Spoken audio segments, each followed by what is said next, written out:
가난한 손길이 하나님의 나라를 부르다, 이런 제목으로 말씀을 전하고자 합니다. 내안의교회는 평상시 모든 활동이 온라인으로 이루어져 있습니다. 그래서 저희가 수요 예배든지 금요 예배든지 새벽 예배든지 이런 것 자체를 공식적으로는 못합니다.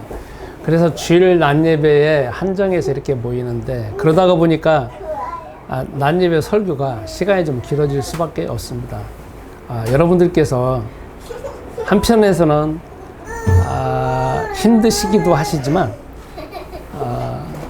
어쨌든 기도하시면서 같이 응답 받으셨으면 합니다.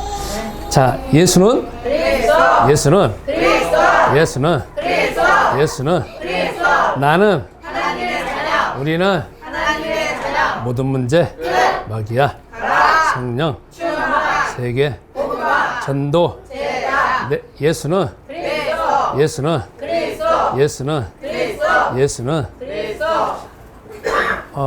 오늘도 5가지 질문에 답변하는 형태로 하겠습니다. 먼저 첫 번째, 오늘 본문에 과부가 나옵니다.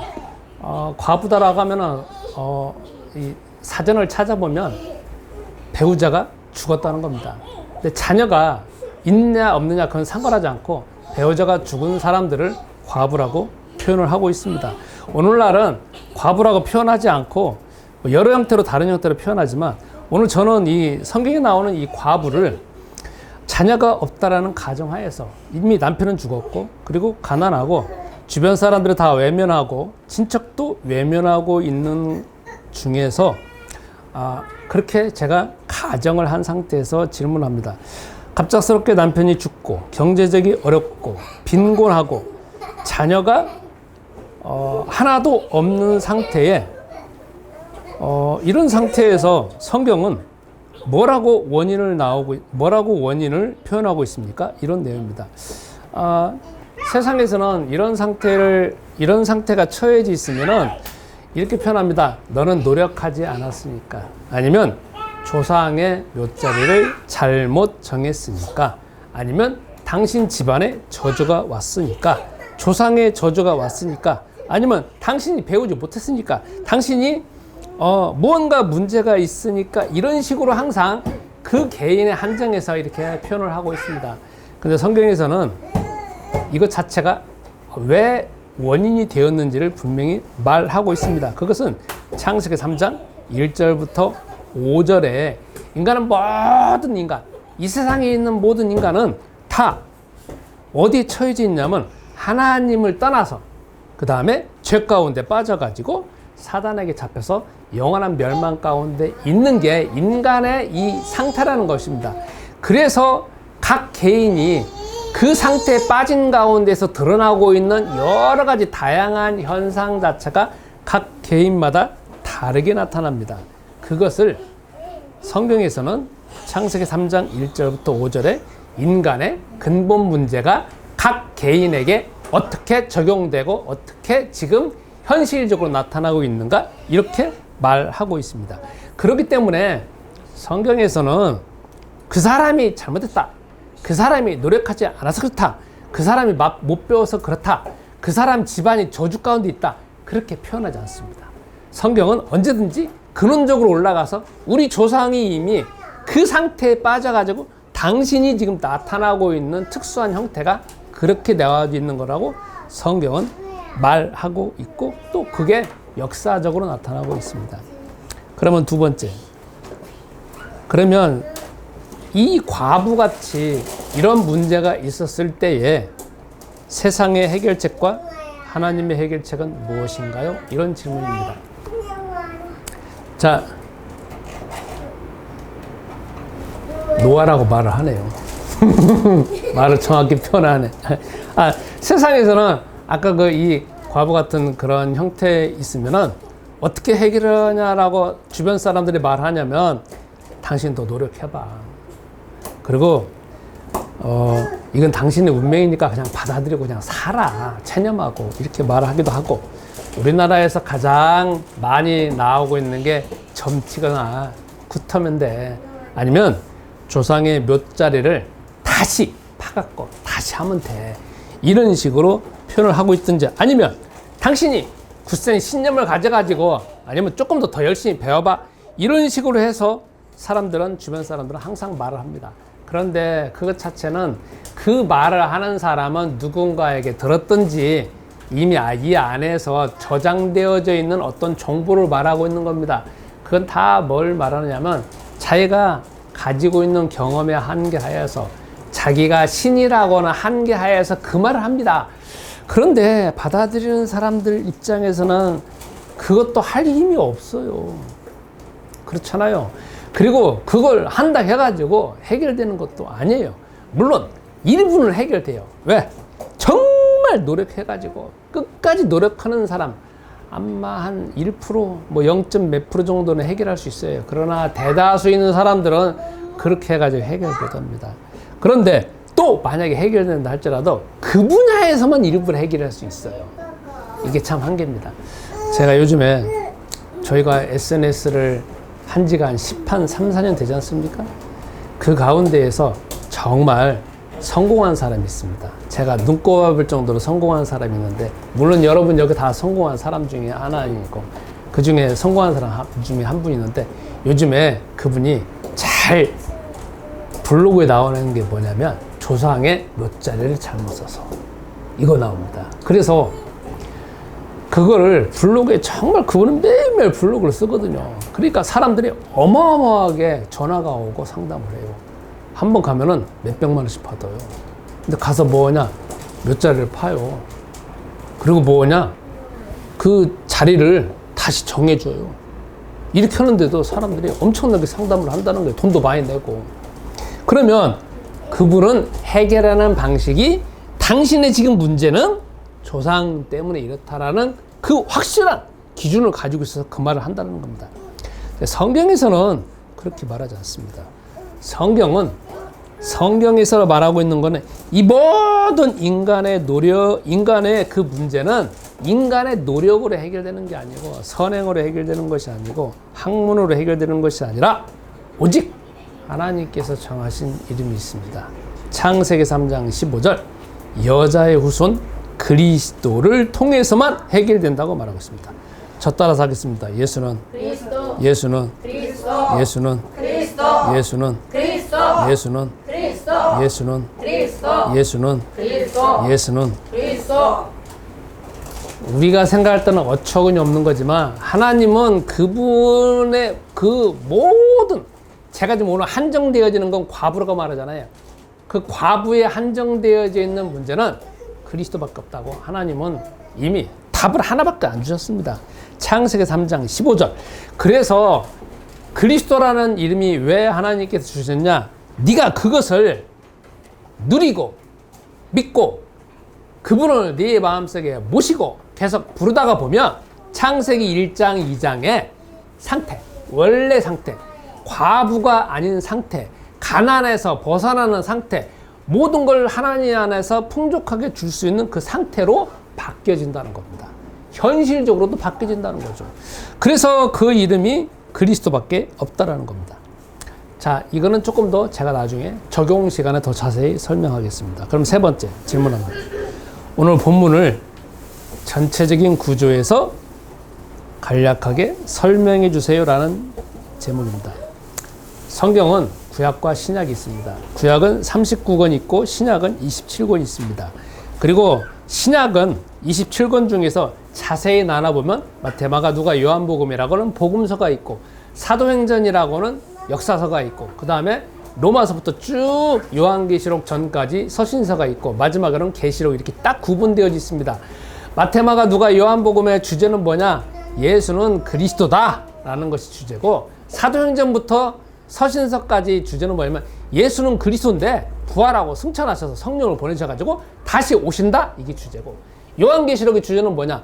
그리스도가 다시 오시는데 이러이러한 형태로 오실 것이다 라는 것을 미리 다 보여주고 그러니까 너희들은 요한복음 1장 12절 마음속에 그분을 영접해서 하나님의 자녀가 되어지면 요한복음 20장 30절 31절에 영생을 얻는 것이다. 이게 성경의 주제입니다. 자, 그 가운데에서 오늘 복음서에 보면 뭐가 나오냐? 복음서는 마태마가 누가 요한복음이 있습니다. 가장 먼저 나와 있는 게 마가복음입니다. 마가복음은 1장부터 16장까지 있습니다. 그런데 12장부터 14장까지는 예수님이 십자가 달로 돌아가기 전에 일주일 전의 상황입니다. 장소는 어디냐? 성전입니다. 성전은 뭐 하는 데냐? 하나님이 계시는 데입니다. 성전은 뭐 하는 데냐? 그리스도를 통하여서 하나님 만나는 데예요. 그런데 그 성전은 뭐냐면 헤롯 왕이 46년에 거쳐서 지은 겁니다. 새로 지었다는 것이 아니라 구약 성경에 보면은 우리가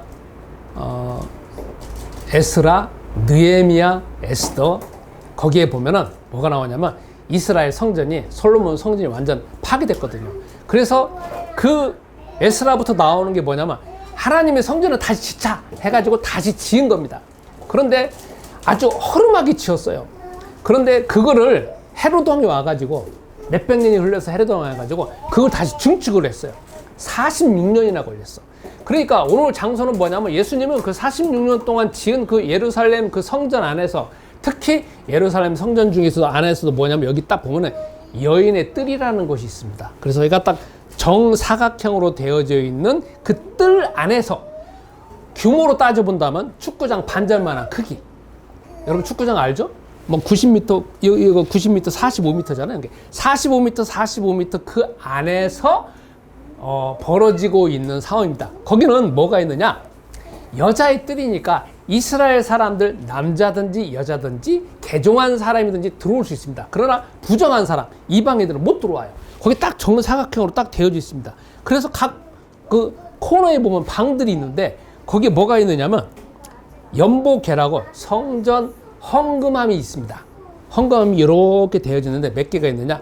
13개가 있어요. 그래서 주로 2개는 뭐냐면 이스라엘 사람들이 성전세를 내는 것이 의무적으로 내는 남자들만 내는 성전세가 되는 것이고 나머지 6개는 자원 헌금을 해가지고 내는 것이고 나머지 해가지고 13개가 이렇게 구석구석이 있어요. 그러니까 신실한 이스라엘 사람이라고 하면 남자든지 여자든지 그 성전에 들어가서 제사를 드리는 거지만 자기가 필요한 거 자원에서 헌금을 하든지 아니면 의무적으로 헌금을 하든지 헌금을 하는 겁니다. 그런데 오늘은 뭐가 나오냐면 그 중에 한 과부가 헌금을 해요. 근데 어느 정도 헌금을 하냐면 성경에 나오잖아요. 2렙돈을 헌금을 했다고 나옵니다. 그런데 이게 뭐냐면 그러니까 제가 좀 간략하게 설명을 합니다. 2렙돈이라고 하는 건 뭐냐면 그때 당시에 이스라엘 사람들의 하루 노동자들의 일당이 얼마냐면 하루에 1데나리온입니다. 그런데 1데나리온을 오늘날 대충 따져보면 우리 한국 돈 기준으로 한 10만 원 됩니다. 그런데 2렙돈이라는 게 뭐냐면 64분의 1이에요. 그러니까 1,500원밖에 안 돼요. 그러니까 오늘 우리나라 따지면 100원짜리 15개 정도 가지고 있는 거예요. 이거를 헌금함에 넣는 거예요. 오늘 성경에 보면. 그런데 오늘 성경이 참 희한합니다. 뭐가 희한하냐면 예수님이 가만히 딱 보면서 사람들이 뭐하고 있는가 이렇게 보는 겁니다. 거기는 하루에도 수백 명에서 수천 명의 사람들이 그 안에서 왔다 갔다 하고 하는 사람들입니다. 그러니까 정말 사람들이 많은 거예요. 그 예수님이 그 여인의 뜰 앞에서 제자들이 있는 가운데 사람들이 헌금을 하는 걸 유심히 이렇게 본 겁니다.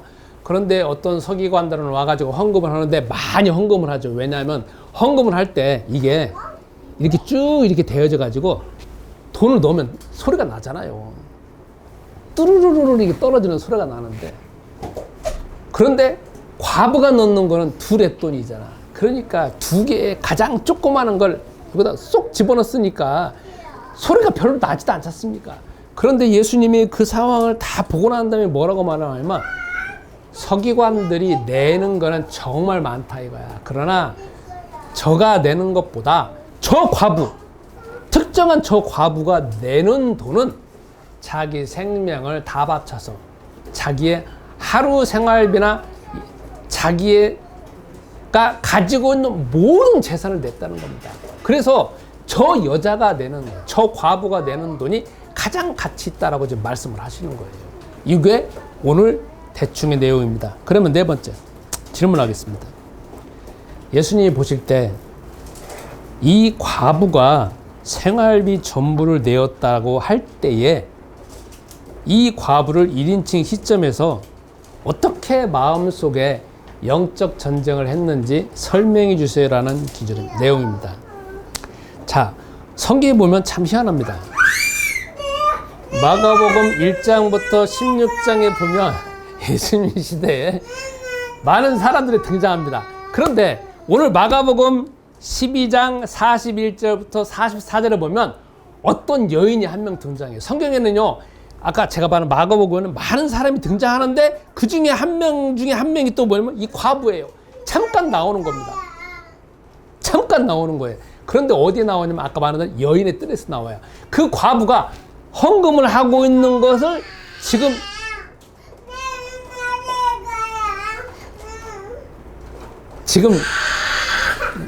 예수님이 딱 목격하고 있는 상황이잖아요.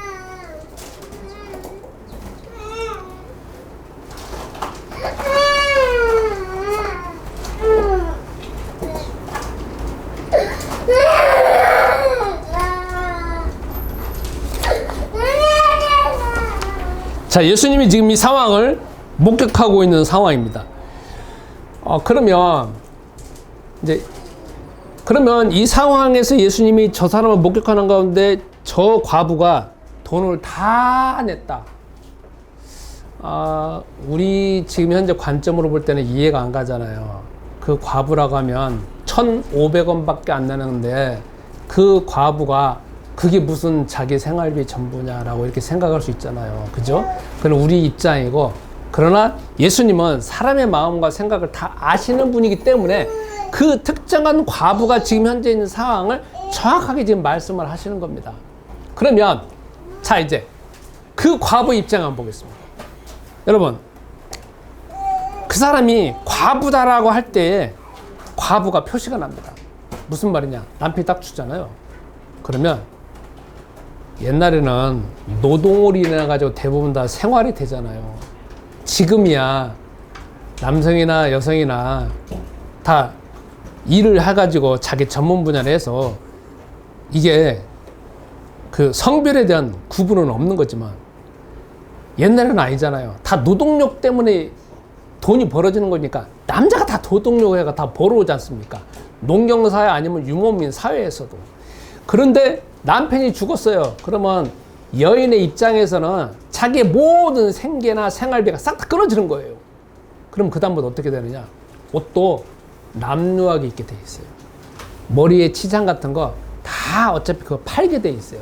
그러면 시간이 흘러가다가 보면은 머리부터 밑에까지 보면은 저 사람은 경제적인 환경이 별로 안 된다라는 사람들이 보여집니다. 그리고 그 당시에는 이스라엘 나라는 다 뭐냐면 같이 모여 살기 때문에 이게 입으로 다 전달되잖아요. 그러니까 저 사람은 과부다 알잖아요. 그러면 이제 뭐냐면 사회의 주류에서 벗어나요.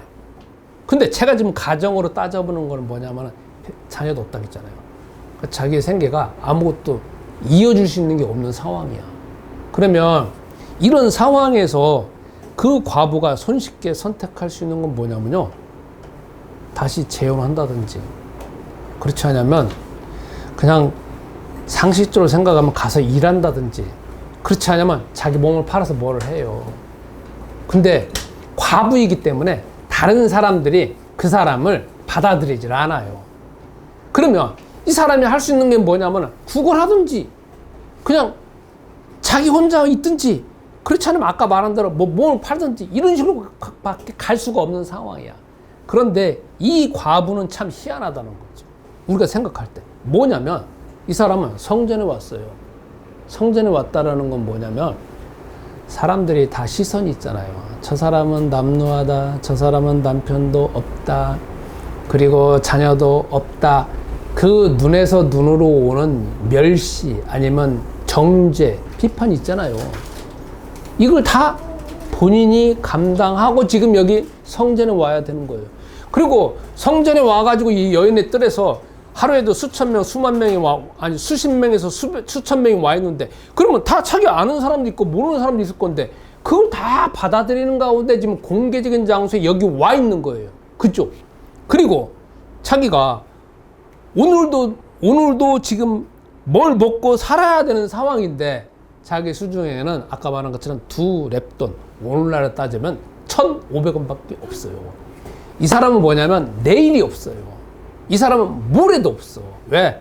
지금 가지고 있는 돈이 자기 생활비의 전부일 뿐만 아니라 자기 생명의 전부야.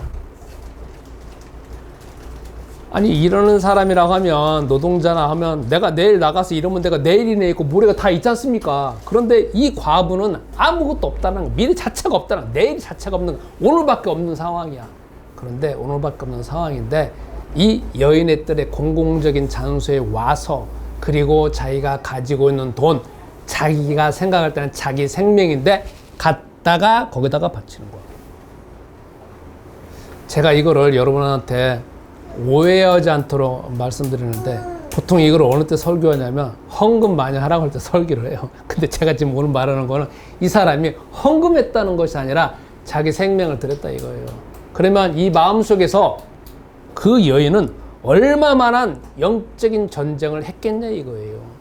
무슨 말이냐면, 이 속에서 사람들을 볼 때, 그리고 자기는 혼자라는 거, 자기는 내일도 없다라는 거, 자기는 돈이 이 정도밖에 없다라는 거, 그거 자체가 이 마음속에서 계속 오잖아요. 그러면 결국은 그 과부의 입장에서는 가지고 있는 뭐냐면 우울, 비참함, 두려움, 답답함, 공포, 그리고 막 가난, 뭐 쪄들어져 있는 거예요. 내 안에서 있는 거 아니겠습니까? 그러면 얼굴에도 표현할 것이 나타날 것이고, 어떻게 성전에 가냐 이거예요. 성전에 가지도 못하지. 그런데 이 여인이 성전까지 왔어요. 그리고 그것까지 바쳤어요. 그렇다라고 하면 이 속에서 아까 말한 그러한 두려움과 공포 자체를 다 이겨냈다는 거야. 더 쉽게 표현한다라고 하면, 그 여인에게, 그리고 모든 인간에게, 창세기 3장 1절부터 5절에 있는 모든 인간은 무슨 영이 기본적으로 잡혀 있냐면 의식주 영이 잡혀 있어요. 먹고 자고 잠자고 장가하고 시집가는 그 생각, 그 육체적인 본능, 그 육체적인 본능을 타고 들어오는 그 의식주의 영이 다 잡혀 있다는 거예요. 그런데 이 여인은 그걸 다 이겨내고 헌금을 하는 거예요. 어쩌면 구약 성경하고 연결해 볼 수 있는 사람이 있습니다. 열왕기상 17장에 보면 사렙다 과부라는 사람이 등장해요. 엘리야가 사렙다 과부 집에 딱 갔어요. 근데 사렙다 과부에 요만한 항아리가 있는데 거기에 그냥 한 움큼 되는 가루가 있어요. 그리고 누가 있느냐? 자기는 남편도 없어. 자기하고 아들밖에 없어. 그러고 난 다음에 엘리야가 그러잖아요. 나를 위해서 오늘 떡 좀 만들어 달라. 이렇게 하니까 그 사렙다 과부가 뭐라고 말하냐면, 오늘 이거 먹고, 이것이 마지막이니까 이거 먹고 나하고 내 아들하고 이제 죽을 거다라고 합니다. 그런데 엘리야가 그래, 나한테 만들어 달라고. 근데 만들고 난 다음에 그게 떨어지지를 않는 거야. 그러니까 이것하고 여기 똑같이 연결되는 게, 그러면 우리가 이 이후의 일을 예상할 수가 있어요. 지금 이 여인은 다 바쳤다는 말이 아니라 생명을 바쳐가지고 성전에 와서 하고 있는 거를 예수님이 딱 봤어요. 그러면 성전이 뭐가 있습니까? 하나님 만나는 길이고 그리스도잖아요. 그러면 그 여인은 그리스도를 온전히 내 마음속에서 영적인 전쟁을 통하여서 이겼기 때문에 이 이후의 삶은 여호와 하나님께서 다 책임지신다 이거예요. 그것이 이제 가정이 깔려 있는 거죠. 자, 그러면 이게 제가 개괄적으로 설명할 수 있는 네 번째 이겁니다. 마지막 다섯 번째, 나에게 어떻게 적용할 것이냐 이겁니다. 자, 제가 여기서 한 가지 더 설명해 볼 수 있습니다. 여러분, 마가복음 12장에 왜 마가가 41절부터 44절에 왜 그 과부를 거기다가 대입을 시켰느냐. 과부하고 완전히 극명하게 다른 사람이다라는 걸 대입을 시킨 겁니다. 서기관은 전적인 창세기 3장 15절 뱀의 후손의 모습을 통하여서 거짓과 이선과 외식하는 것을 인하여서 여호와 하나님을 만날 거다라고는 그런 측면하고, 그러나 마음속에서 진정으로 영적인 전쟁을 해서 그리스도를 모셔가지고 아무리 바깥으로 보여지는 것이 볼품없다 할지라도 생명을 바쳐서 하고 있는 여자의 후손 그리스도 후손하고 완전히 대비시키기 위해서 이렇게 나와져 있는데, 이제 제가 적용을 한번 보겠습니다. 자, 여러분, 이 과부같이 아무것도 없는 가운데에서 우리가 어떻게 영적인 전쟁에서 승리할 수 있느냐 이겁니다. 첫 번째, 여러분과 내가 꼭 해야 될 일이 있습니다. 그게 뭐냐면 저 따라하겠습니다. 예수는 예수는 예수는 예수는 예수는 예수는 예수는 이 예수는 그리스도를 내 마음속에 심어야 돼요. 근데 머릿속에 심으라는 게 아니라 마음속에 심어야 돼요. 어느 정도 수준까지 심어야 되느냐? 적당한 수준으로 심어놔야 돼요. 제가 잘 아는 사람들 중에 하필 예체능 있는 사람이 많습니다. 그분들이 요즘에 하는 말이 있어요. 오랫동안 했어요. 10년, 20년 이상을 했잖아요. 하는 말이 뭐냐?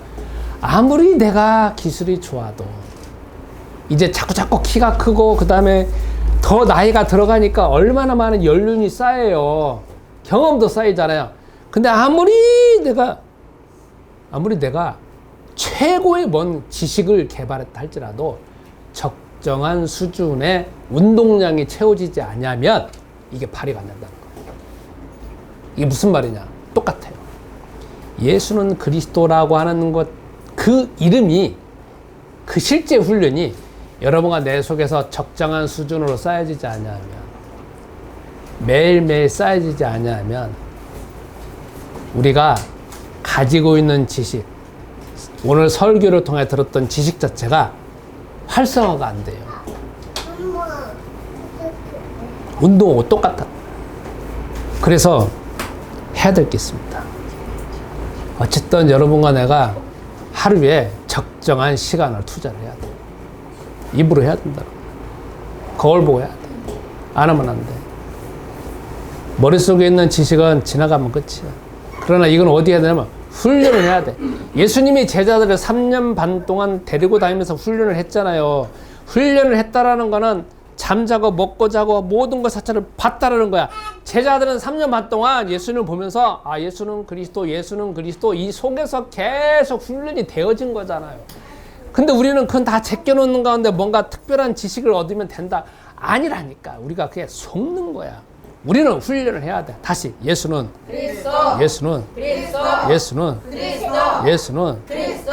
자, 그래서 여러분이 시간이 없다라고 하면 이렇게 할 수 있어요. 저는 여러분들한테 참 미안하지만 제가 시간이 조금 있잖아요. 그러니까 그 시간에 하는 거지만 여러분 시간이 안 되면 하루 총량으로 계산하면 돼. 잠깐 학교 화장실 갔고 한 1분 하도 되고 1분 하고 그 다음에 또 나중에 점심밥 먹을 때 한 1분 하고 그 다음에 담배 피러 나갈 때 1분 하고 그 다음에 술 먹을 때 1분 하고 하면 하루에 5분 채워지잖아. 그런 식으로 해가지고 채우라는 거야. 내가 막 시간을 정해서 막 뭐 폼을 제공한 다음에 여유 있는 시간에 그런 시간 안 와요. 그래서 필요한 거 뭐예요? 무조건 하루에 내가 5분이든지 10분이든지 시간을 채워야 되겠다는 거야. 저도 거울 보고 하잖아요. 막 짜증나요. 왜냐하면 안 하려고, 이 습관이 안 되잖아. 막 하려고 막, 이걸 또 어떻게 채워야 되는지. 저는 1시간 하거든요. 기본. 막 징글징글 해요. 근데 징글징글 한데도 뭐 했냐? 야, 채우자. 일단 오늘로 채우자. 그래서 여러분도 이게 출근할 때 10분, 5분만 하자. 뭐 할 때 5분 채우자. 그래서 하루에 총량 채우면 된다는 거야. 하실래 안 하실래? 총량을 채워야 돼. 총량을 채워야 이 안에서 뭔가 할 수 있는 힘이 생겨지는 거지. 총량도 안 채워지는 가운데서 지식으로 간다. 지식은요, 할 힘이 없어요. 지식은 아는 것에 근거하니까 의지력이 생겨져야 되는데 의지력이 안 생겨진다니까. 1초다 만다고. 두 번째. 뭐가 필요하냐면 우리에게 이 과부에게 잡혀져 있는 영이나 여러분과 나에게 잡혀져 있는 영이나 똑같아요. 의식주의 영. 제가 박종훈이라는 분이 있습니다. 유튜브에 그분이 지식 뭔가 했고 나왔습니다. 그런데 그거 타고 어저께 연합뉴스에 나온 신문하고 연결을 해보면 우리나라에서 내년에 중2 소득을 649만 원으로 책정됐다는 겁니다. 4인 가구 기준으로. 이걸 이제 제 기준으로 설명을 하면 조금 여러분이 맞지도 않을 수 있는지 모르겠지만, 사인이라고 하면 부부 두 명이 합산해서 돈을 번다는 거예요. 그러면 1년, 한 달에 적어도 650만 원을 딱 버는 사람이라고 하면 그 기준은 우리나라 5천만 명을 기준으로 따져서 2,500 순위라는 거야. 중간이라는 거야. 그러면 이거를 두 사람이, 그러니까 650만 원 번다라는 거야. 그러니까 두 사람이 많이 벌든 적게 벌든 그 기준이라는 거지. 그러면 내 개인적으로 따져보면, 이거 그냥 단순 수치로 보면 내가 한 달에 325만 원을 벌면, 325만 원을 벌면 일시적으로 버는 게 아니라 1년으로 따져서 벌면, 그리고 그렇게 딱 하면, 그리고 이 중위소득은 매년마다 달라지는 거니까 내년에 내가 금년부터 내년까지 끝날 때까지 매달 325만 원을 벌면 나는 우리나라 전체 5천만 명 중에서 중간에 가는 거야. 근데 우리나라는요, 돈 많은 사람하고 돈 적은 사람 너무나 차이가 많아요.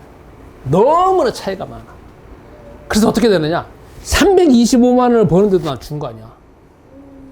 그러면 325만 원 못 버는, 앞에 버는 사람들도 차이 너무 많지만 325만 원 월 못 버는 사람은 너무 많다는 거야. 중간이라는 거니까. 왜냐면 우리나라 노인들 1인 가구, 1인 노인 가구가 너무 많거든요. 그러면 이제 한번 의식주와 그래서 여러분이 325만 원을 내가 어떻게 벌 것인지 기도해 보세요. 지금 당장 내가 325만 원 버니까 괜찮겠다, 그건 아니야. 안정적인 걸 말하는 거야. 그런데 이제 여기에서 제일 중요한 게 의식주라고 하는 영, 이게 참 여러분과 나에게 중요한 문제입니다. 자, 제가 한번 제 사례를 들어보겠습니다. 저는 이 가난한 과부하니까 마치 나 같아요. 여러분 볼 때는 아닌 것 같지만 나 같아요. 왜냐하면 의식주라고 하는 거는 기본적으로 있는 거지만 이 영 있잖아요. 이 속에서 너는 돈 별로 벌지도 못하잖아, 있는 것도 없잖아, 네 노후도 안 되잖아, 이게요 끊임없이 나를 장악하고 있는 게, 이게 정말 큰 문제예요.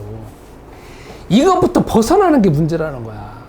저는 가만히 보니까 오늘 설교를 하면서 준비를 해봤는데, 나는 도대체 의식주의 영에 얼마나 사로잡혀져 있는가 보는데, 저는 저 개인만 말해요.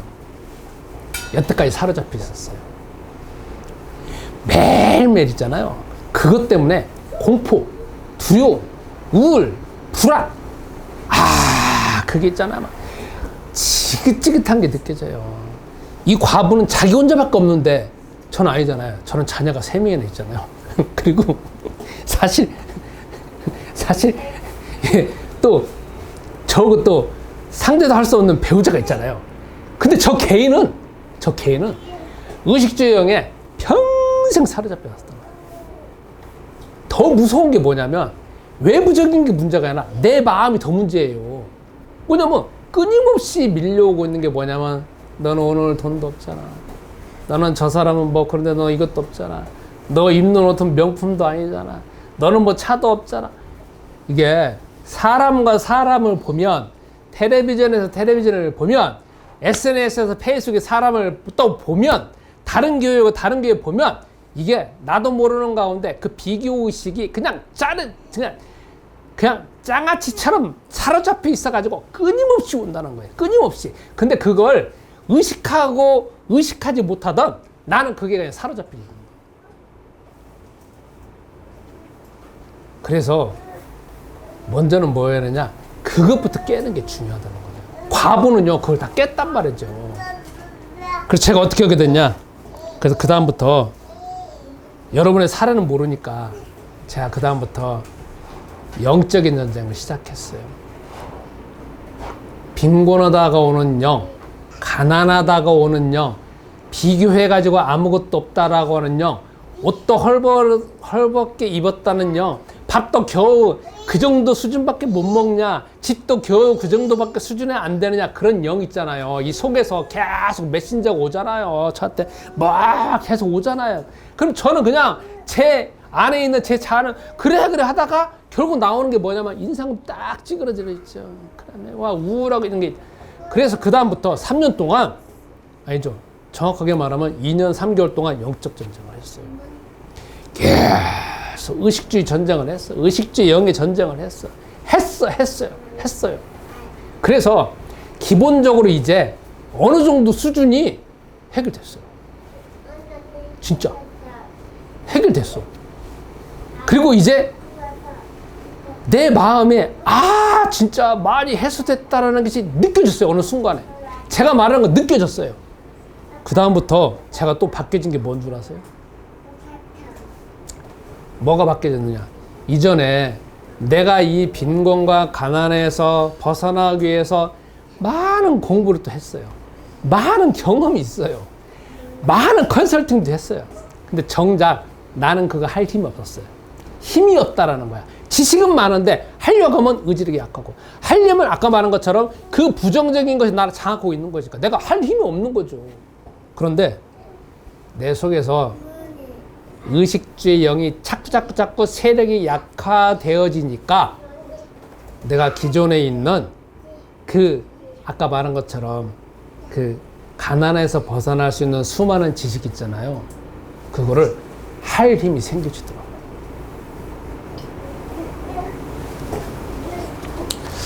그래서 그 다음부터 뭐였냐?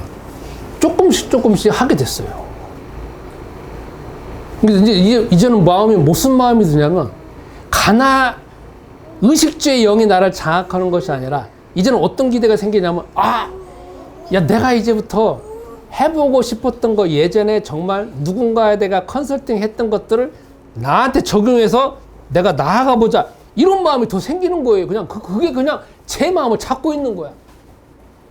그러니까 바뀌어진 나라 자신을 보는 거잖아요. 그래서 여러분은 나를 모르지만 저는 저를 알아요. 이거는 내가 예전에 그렇게 바뀌어지고 싶고 노력하고 할 수 있다 하나도 안 바뀌어졌는데 결국은 나도 모르는 가운데에서 바뀌어질 거나 제 속에서 막 희열함이 느껴지는 거야.